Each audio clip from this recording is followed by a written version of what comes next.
Bien, comenzamos el primer vídeo de los dos que vamos a realizar del tema 1, dinámica 2 de segundo de bachillerato, en el que fundamentalmente vamos a ver una serie de conceptos importantes, algunos de ellos ya los hemos visto en primero de bachillerato, en el tema de energía, que son el concepto de energía, los distintos tipos de energía, las formas de transferencia de energía, aunque en concreto en segundo de bachillerato nos vamos a centrar en el trabajo, es decir, una forma de transferencia de energía debida a la acción de fuerzas, el teorema trabajo-energía cinética, o más conocido como teorema fuerza viva, y en un segundo vídeo pues veremos la relación de las fuerzas conservativas, qué significa eso, con la energía potencial. Veremos el teorema trabajo-energía potencial, trabajo realizado por esas fuerzas conservativas y qué es una fuerza conservativa. Y por último acabaremos viendo lo que es el principio de conservación de la energía mecánica y bajo qué condiciones se cumple ese principio. ¿De acuerdo? Eso lo repito en un segundo vídeo. Y después pues veremos otro vídeo en el que veremos ejercicios resueltos, cómo aplicar y cómo plantear los ejercicios de este tema que caen en la PBAU, en la prueba de acceso y evaluación en Andalucía, ¿de acuerdo? Lo que es antigua selectividad. Veremos ejercicios que han caído en años anteriores y cómo plantear este tipo de ejercicios y cómo resolverlo. Bien, pasamos primero a una introducción histórica en la que vemos un poco la evolución, vamos a ir más rápidamente, ¿no? Desde los griegos, estudios relativos a las palancas, recordar, darme un punto de apoyo y mover el mundo, ¿no? Es decir, fuerza por desplazamiento permite realizar un trabajo, es decir, aplicación de una energía. Galileo Galilei, concepto de trabajo, energía potencial, un Galileo Galilei. Huygens y Leibniz, el concepto de fuerza viva, que es lo que se conoce la vis viva, lo que se conoce como energía cinética. D'Alembert, al producto masa por velocidad lo denomina momento, que es lo que será lo que conoceremos como momento lineal, y Thomas Young denomina al producto masa por velocidad al cuadrado como energía cinética. Es decir, aquí se produce ya la separación porque había una confusión entre el momento lineal y el concepto de energía cinética en este caso, ¿de acuerdo? Parecía que era lo mismo, pero no es lo mismo, ¿vale? Por último, pues el concepto ya propiamente dicho de energía se desarrolla con la aparición de la termodinámica, que es la aplicación de la energía a los sistemas, ¿de acuerdo? Básicamente que entendamos que la energía es todo aquello que es capaz de provocar cambios en los sistemas, ¿de acuerdo? Desde un cambio de posición, por ejemplo, cambio un objeto de un punto a otro, o cualquier otro tipo de cambio, ¿de acuerdo? Todo aquello que provoca un cambio en un cuerpo supone la aparición de una energía. Unidades, bueno, y tipo. Bueno, fundamentalmente yo me voy a centrar en las que vamos a utilizar. Energía cinética, que es debida al movimiento del sistema. Si un objeto no se mueve, no tiene energía cinética.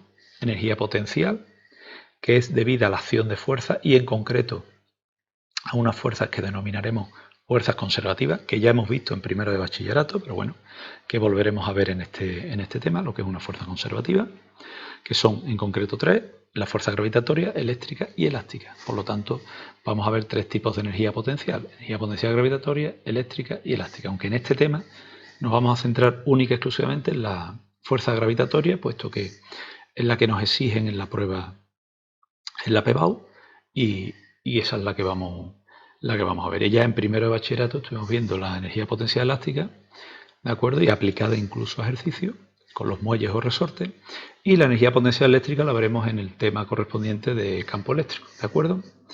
Bien, también tenemos la energía mecánica, que la energía mecánica es la suma de la energía potencial y la energía cinética. Cuando decimos energía potencial, asumimos que es la suma de los tres términos, ¿de acuerdo?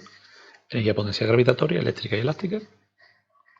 Y energía interna, que es la suma de todos los tipos de energía que tienen las partículas de un sistema. Eso ya se vio en primero de bachillerato, en concreto en el tema de termoquímica, ¿de acuerdo? Aunque en termodinámica, que es una extensión de la termoquímica, porque es aplicado a cualquier tipo de sistema y no solamente a las reacciones químicas, pues se trabaja también, ¿de acuerdo? Bien, nos centramos también en qué tipo de unidades vamos a utilizar. Nosotros vamos a utilizar el julio, ¿de acuerdo? Por lo tanto, todos los términos Todas las magnitudes que utilicemos deben estar en unidad del sistema internacional para que cualquier cálculo que hagamos, bien de energía cinética, potencial, mecánica, trabajo, ¿de acuerdo? Como forma de transferencia de energía, la unidad que obtengamos sea la del sistema internacional, que es el julio. Pero bueno, ya sabéis que se conocen otros tipos de energía, de unidades de energía, como la caloría, cuya relación con el julio tenemos aquí, el ergio, que proviene del sistema CGS, que es el sistema CGS el que utiliza el centímetro como unidad de longitud, el gramo como unidad de masa y el segundo como unidad de tiempo. Es decir, no sería el sistema internacional. Esa unidad que aparece es el ergio y tenemos aquí su relación con el julio. Luego está la kilocaloría, que es más utilizada sobre todo en tema de alimentación, productos alimenticios, etcétera, porque es más cómodo hablar en kilocalorías, el aporte energético de los alimentos a la hora de elaboración de dieta o de que un usuario puede identificar el término calórico que aporta ese alimento. Y también desde el punto de vista industrial, pues el kilovatio hora, ¿de acuerdo? Que es una unidad de energía para consumos energéticos muy altos. Como podemos ver, un kilovatio hora es 3,6 por 10 elevado a 6 julio. De hecho, la factura de la luz que nos llega a casa está medida en kilovatios hora. Y existe una relación entre el valor del kilovatio hora, ¿de acuerdo?, y el consumo energético. Hemos consumido 30 kilovatios hora y cada kilovatio vale 1 euro, pues ya sabemos que hemos gastado 30 euros de energía, aparte impuestos, etcétera, ¿de acuerdo? Porque el consumo de energía es mucho más alto y se utiliza una unidad que mide ese consumo alto de energía, el kilovatio hora, ¿de acuerdo? Vamos ahora a 3 términos de energía que vamos a utilizar, que son la energía cinética, potencial y mecánica. Energía cinética es como he dicho, la energía debida al movimiento, ¿de acuerdo? De hecho, es igual a un medio de la masa por el módulo de la velocidad al cuadrado. Recordar que la energía, lo vimos en primero bachillerato, es una magnitud escalar, ¿de acuerdo? Por lo tanto, hablamos del módulo de la velocidad. Insisto, aparece en objetos que están en movimiento, ya lo vimos en primero bachillerato, su valor es siempre positivo, como podemos ver, módulo de un vector es positivo, porque mide la longitud. La masa es una magnitud escalar positiva, no tenemos masa ni cero ni negativa, como ya sabemos, por lo tanto la energía cinética siempre es positiva. Ahora bien, que la energía cinética sea siempre positiva no quiere decir que su variación también lo sea, ¿de acuerdo? Entonces, veremos la relación existente entre el trabajo que realicemos sobre un sistema y la variación de energía cinética que se va a producir. Si nosotros realizamos un trabajo positivo, recordar que lo vimos en primero, es decir, aplicamos una fuerza que provoca un trabajo positivo, lo que vamos a provocar es un aumento de la energía cinética. Y si se provoca un aumento de la energía cinética, la variación de la energía cinética será positiva. ¿De acuerdo? Por ejemplo, vamos montado en el coche y pisamos el acelerador. ¿De acuerdo? El coche aumenta su velocidad, está aumentando su energía cinética. La variación de energía cinética es positiva. Ahora, si realizamos un trabajo negativo, es decir, la integral de la fuerza por el desplazamiento es negativa, pues se producirá una disminución de energía cinética. Ejemplo, cuando pisamos el freno. Vamos a una velocidad, pisamos el freno, el coche disminuye su velocidad, su energía cinética es menor y por tanto su variación, no digo que su energía cinética final sea negativa, sino que la energía cinética final es menor y por lo tanto su variación final menos inicial va a ser negativa. ¿De acuerdo? Energía potencial, la extenderemos más en un segundo vídeo del tema. Es la energía que tienen los sistemas sobre los que actúan fuerzas conservativas. Repito que en un segundo vídeo recuperaremos otra vez el concepto de fuerza conservativa y veremos cuándo estamos ante fuerzas conservativas y qué significa eso. Los tipos de energía potencial, es decir, los tipos de energía que aparecen cuando sobre esos sistemas u objetos actúan fuerzas conservativas son la energía potencial gravitatoria, la energía potencial elástica y la energía potencial eléctrica. En este curso nos vamos a centrar solamente en la gravitatoria, que es la que se nos exige en la prueba. ¿De acuerdo? Vuelvo a repetir que la energía potencial elástica ya se vio en primero de bachillerato y la energía potencial eléctrica la veremos en el tema 3 de campo eléctrico. ¿De acuerdo? Pero estrictamente la energía potencial sería la suma de las tres. Si hay tres fuerzas, estas tres fuerzas están actuando sobre un sistema, habría que calcular los tres términos de energía potencial y la energía potencial sería la suma de los tres. Insisto que en este curso nos vamos a centrar en esta, es decir, en la energía potencial gravitatoria. En este primer tema, nosotros vamos a utilizar el término de energía potencial gravitatoria, el que conocemos, MGH, ¿de acuerdo? De primero. Recuerdo que es la energía que aparece bajo la acción de una fuerza gravitatoria. En el siguiente tema, que es campo gravitatorio, veremos el término de energía potencial en función del valor de la gravedad, del campo gravitatorio. Recordemos que el vector intensidad, o veremos, mejor dicho, que el vector intensidad de campo gravitatorio, y en primero también lo vimos, depende de la distancia. Como depende de la distancia, no es constante. ¿Qué ocurre? Que como en este tema nosotros vamos a centrarnos en objetos que se mueven cerca de la superficie terrestre, y cuando digo cerca de la superficie terrestre, digo a nivel de la superficie terrestre, objetos que caen sobre planos inclinados, o suben por planos inclinados, o caen de una determinada altura, pero una altura muy pequeña. Ya vimos en primero que la variación del G, de la gravedad, es decir, del vector intensidad de campo gravitatorio, es nula prácticamente para estas diferencias de altura de las que estamos hablando. Entonces vamos a considerarlo constante y podemos hacer la aproximación de utilizar este término energético. Cuando en el próximo tema hablemos de satélites o hablemos de astros, ¿de acuerdo? Evidentemente ese término de energía potencial gravitatoria que vamos a utilizar, la expresión de cálculo no va a ser esta, sino que vamos a ver qué expresión vamos a utilizar, la expresión correspondiente a la energía potencial gravitatoria, ¿de acuerdo? Pero, repito, en este tema vamos a volver a hacer la aproximación de tomar como constante la gravedad, aproximadamente 9,8 metros por segundo al cuadrado a la hora de la realización de los ejercicios. Lo que sí es muy importante es que con este término el valor de energía potencial gravitatoria depende de dónde tomemos como cero el origen de energía potencial. Yo siempre recomiendo que tomemos como valor cero el punto más bajo, normalmente el punto más bajo del plano inclinado, ¿de acuerdo? Pero bueno, como vamos a hacer un vídeo con un ejercicio resuelto, pues ya sobre ese vídeo analizaremos, ¿de acuerdo? Nos faltaría hablar de energía potencial gravitatoria, que ya hablamos de ella en primero de bachillerato, y de la energía potencial eléctrica, de la que hablaremos en el tema 3. Pero como en los ejercicios correspondientes a este tema, vuelvo a insistir, pues no va a haber ninguna partícula cargada que suba por un plano inclinado y que esté sometida a la acción de un campo eléctrico, pues no vamos a hablar de la energía potencial eléctrica y no va a haber la actuación de muelle, puesto que no se exige, con lo cual pues nos vamos a centrar solamente en el término que acabamos de citar y que ya conocemos de primero de bachillerato. Nos faltaría hablar de la energía mecánica. La energía mecánica es la suma de la energía cinética y potencial que actúa sobre un sistema. Evidentemente, se considerarían, vuelvo a repetir, que cuando hablamos de energía potencial hablamos de los tres términos energéticos. Es muy importante que recordéis esto porque aunque solamente en los ejercicios hablamos de energía potencial gravitatoria, al final el alumno se queda con que es la suma de energía cinética más energía potencial gravitatoria, y no es cierto.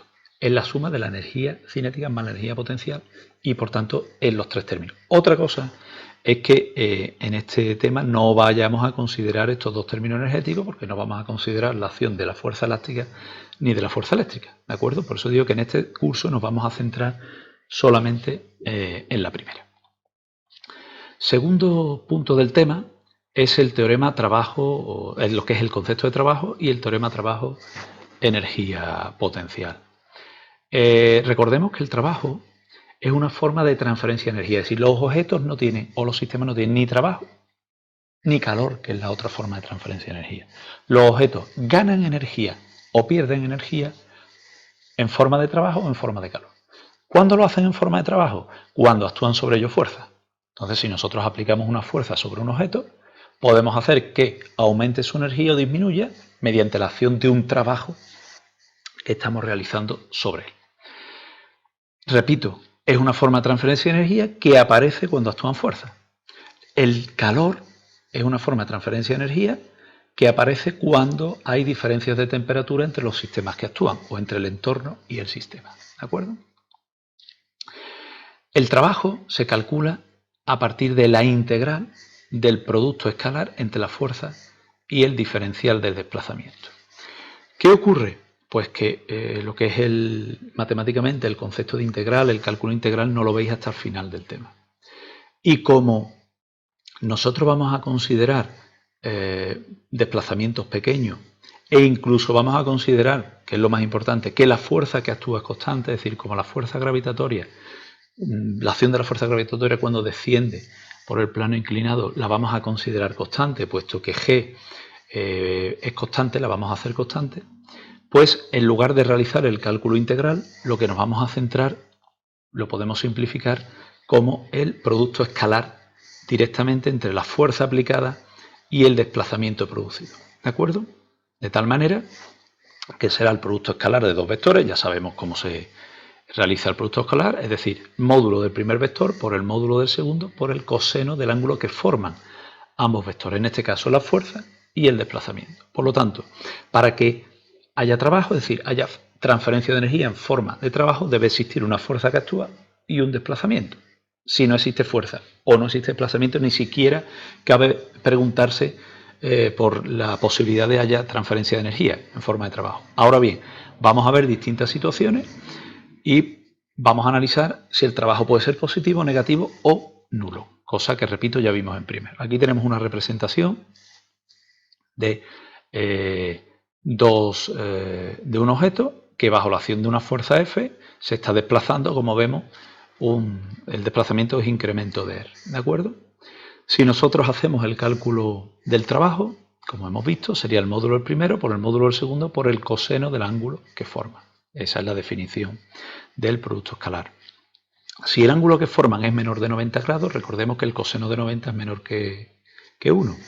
Por lo tanto, como los módulos son positivos, el trabajo realizado será positivo y por tanto el sistema aumentará su energía bajo la acción de esa fuerza que estamos aplicando F sobre el sistema y que está provocando un desplazamiento. Si el ángulo que forman es 90 grados, pese a que yo esté aplicando una fuerza sobre el sistema y se esté produciendo un desplazamiento, esa fuerza no va a realizar trabajo. Evidentemente, está claro que esa fuerza no es la que está provocando el desplazamiento. Pongo un ejemplo muy sencillo. Vais al instituto con la mochila colgada en la espalda. En la fuerza que estáis realizando vosotros sobre la mochila para que no se caiga, ¿de acuerdo? No está realizando ningún tipo de trabajo. ¿Por qué? Porque el desplazamiento se produce en una dirección perpendicular a la fuerza que estáis aplicando, que la vuestra es hacia arriba, ¿de acuerdo? Pero os estáis desplazando hacia el instituto. Es la fuerza del suelo la que os está empujando como fuerza de reacción a la que ejercéis vosotros sobre el suelo. Evidentemente ese desplazamiento lo está provocando otra, pero nosotros estamos analizando en este caso la situación de una de las posibles fuerzas que actúan sobre el sistema con respecto al desplazamiento. Y si esa fuerza, como puede ser en ese caso la fuerza que estáis aplicando vosotros para poder aguantar la mochila, pues no está realizando ningún trabajo. Estamos realizando un esfuerzo físico, pero no un trabajo desde el punto de vista de la física. Y si el ángulo que forma esa fuerza con el desplazamiento es mayor de 90 grados, el trabajo sería negativo y por lo tanto se está produciendo una disminución de la energía del sistema. Por ejemplo, como he dicho antes, cuando pisamos el freno un coche, estamos realizando una fuerza en contra del desplazamiento y estamos disminuyendo la energía del coche. Relación entre el trabajo y la energía cinética, ¿de acuerdo?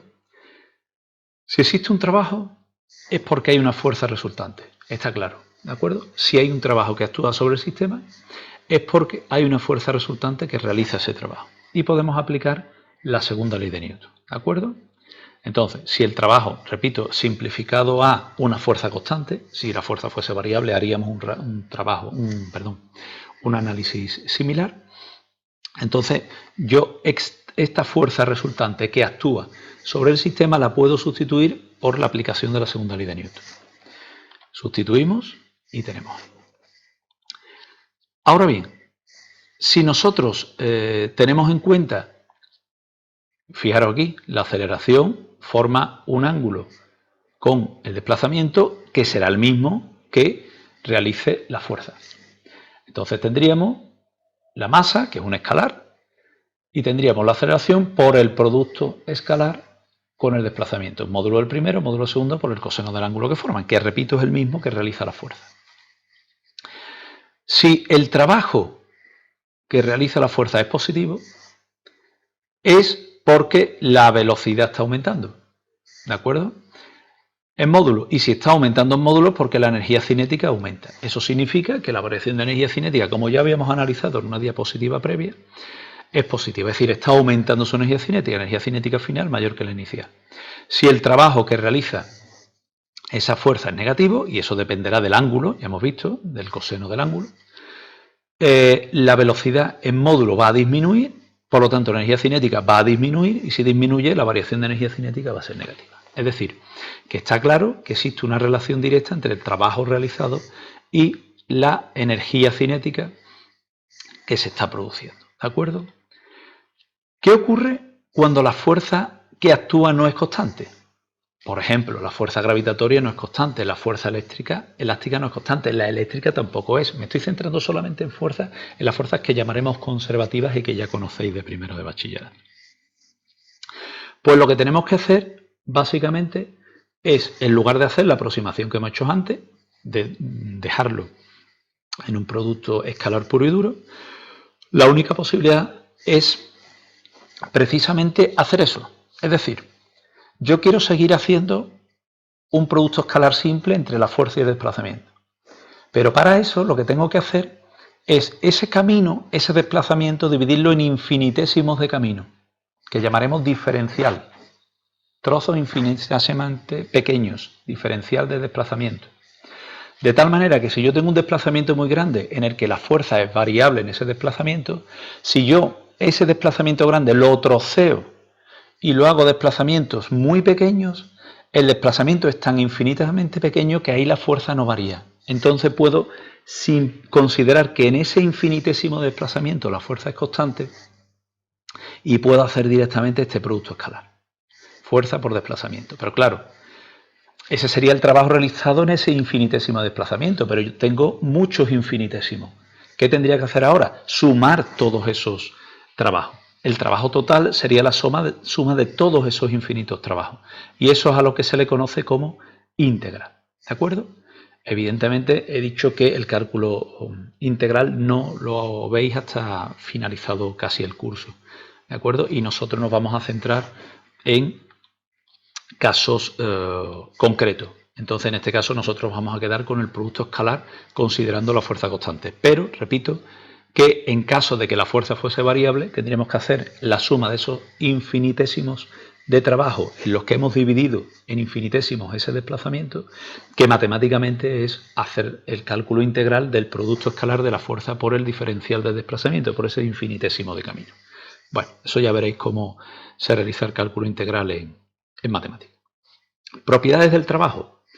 Una de ellas la acabamos de ver, la aditividad. Es decir, si yo quiero calcular el trabajo realizado por una fuerza entre dos puntos A y B, puedo dividir ese camino en varios trozos, calcular el trabajo, por ejemplo, entre el punto A y el punto B, luego el trabajo realizado por la fuerza entre el punto B y el punto C y sumarlo, que es lo que hemos hecho antes. Dividir este camino en infinitésimos caminos y calcular el trabajo realizado por cada uno de esos infinitesimos. Después lo que hacemos es sumarlo, ¿de acuerdo?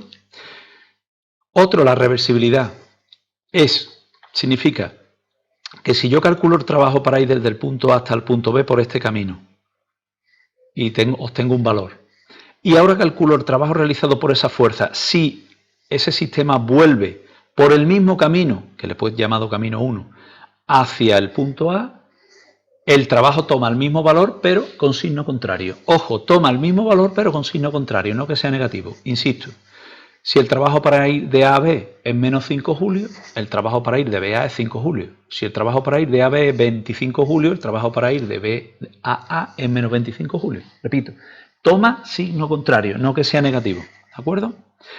Y el más importante, digamos, de los tres, que el trabajo realizado entre dos puntos depende del camino seguido. Es decir, si yo calculo el trabajo realizado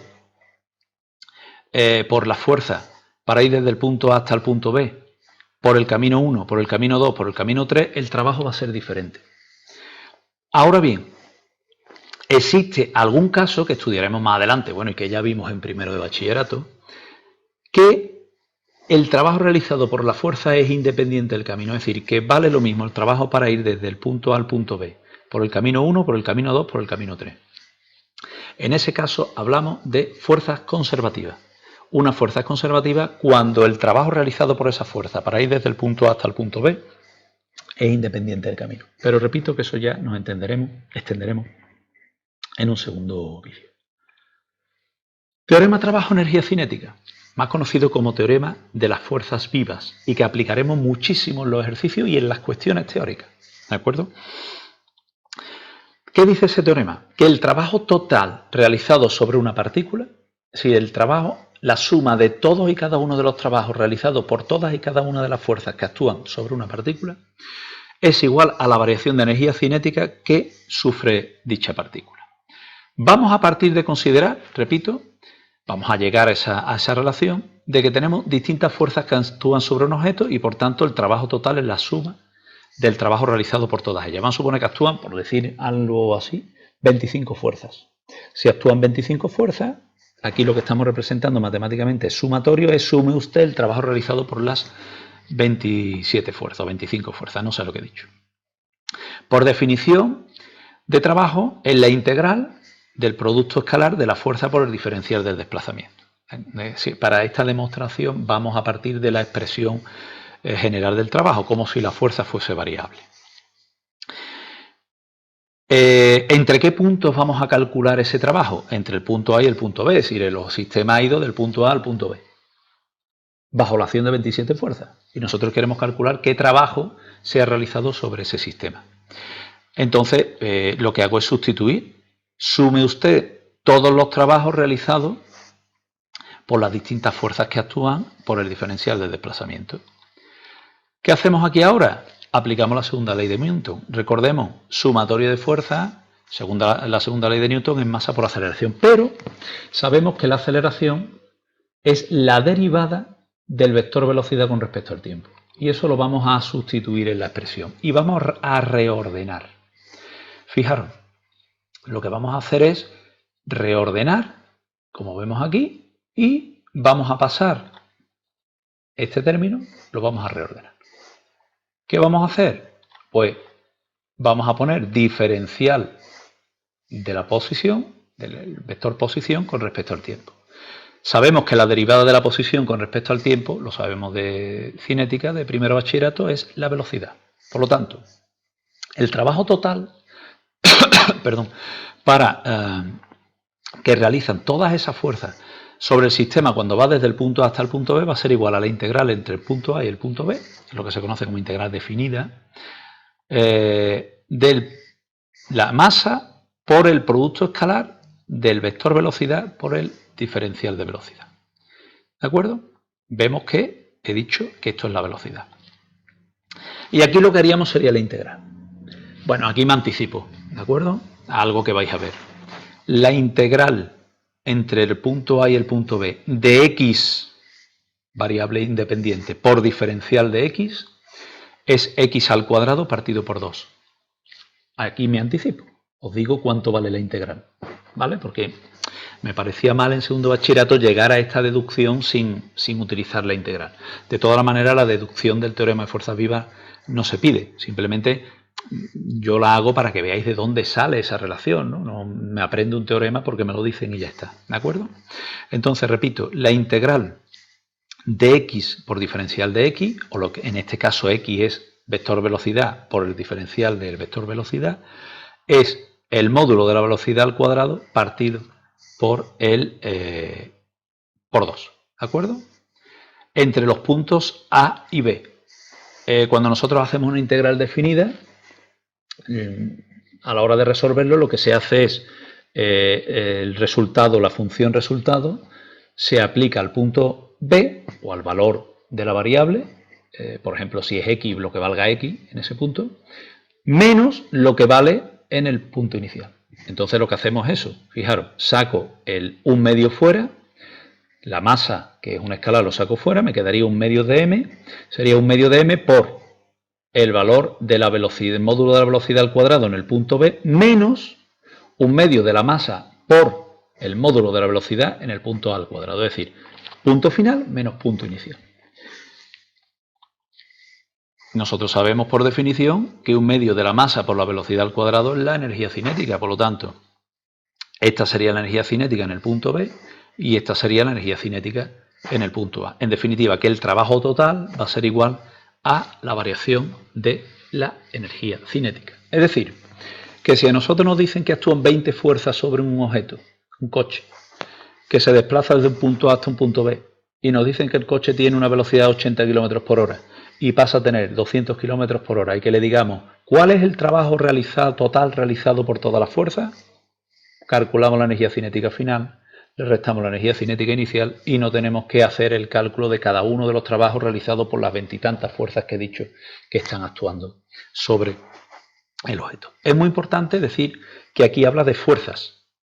No distingue entre si las fuerzas, como veremos en un siguiente vídeo, son conservativas o no son conservativas. Es decir, habla de todas las fuerzas, es decir, el trabajo total realizado por todas las fuerzas, sin distinción. ¿De acuerdo? Bien, pues con esto pues finalizamos el vídeo. En esta primera parte, repito, hemos visto una pequeña introducción de cómo se llega al concepto de energía. Después, distintos tipos de energía que nosotros vamos a utilizar en el tema. El concepto de trabajo y las características, que sí las aplicaremos a las cuestiones teóricas y a los ejercicios. Y la expresión de energía cinética, la expresión de energía potencial gravitatoria que vamos a utilizar y por qué esa aproximación en los ejercicios.